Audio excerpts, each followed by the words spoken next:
The Overflow of Clancy, a 19th century poetry slam and a roast battle for the ages, the Bulletin Debate was an attempt to define Australia's national identity.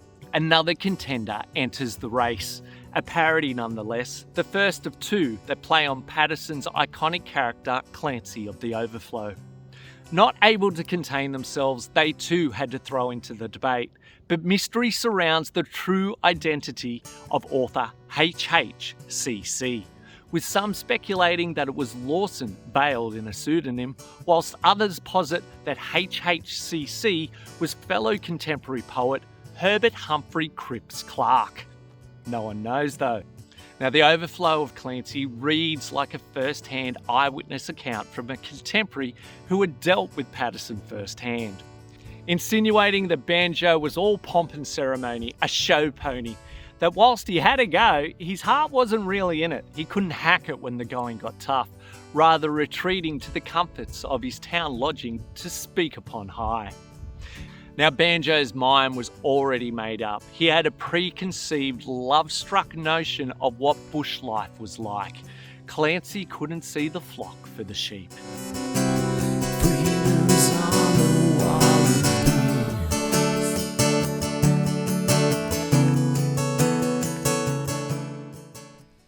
The Overflow of Clancy by HHCC.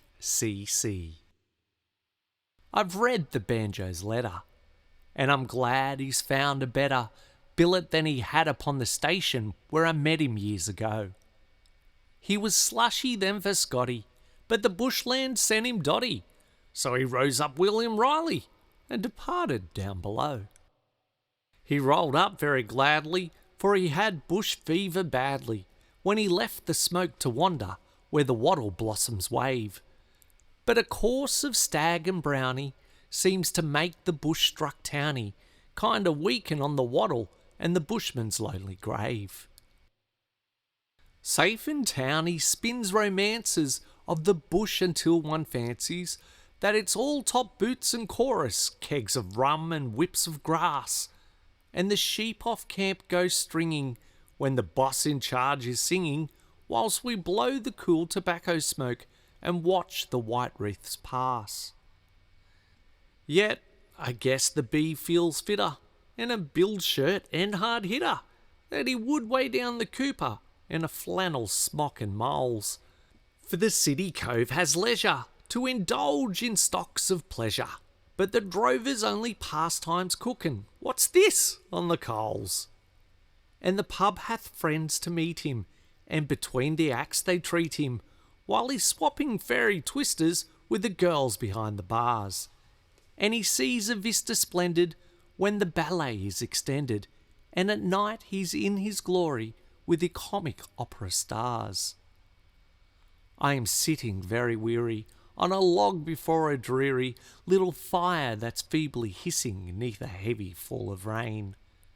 And the wind is cold and nipping, and I curse the ceaseless dripping as I slosh around for wood to start the embers up again.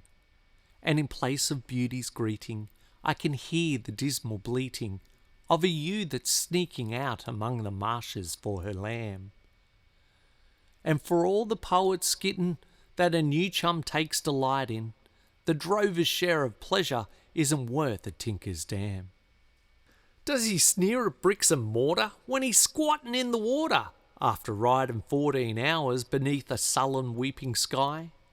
Does he look aloft and thank it as he spreads his sodden blanket? For the drover has no time to spare, he has no time to dry. If the banjo's game to fill it, he is welcome to my billet. He can take a turn at drovin', wages 3 and 6 a day. And his throat'll get more gritty than mine will in the city, where with Mr. Lawson squashes I can wash the dust away.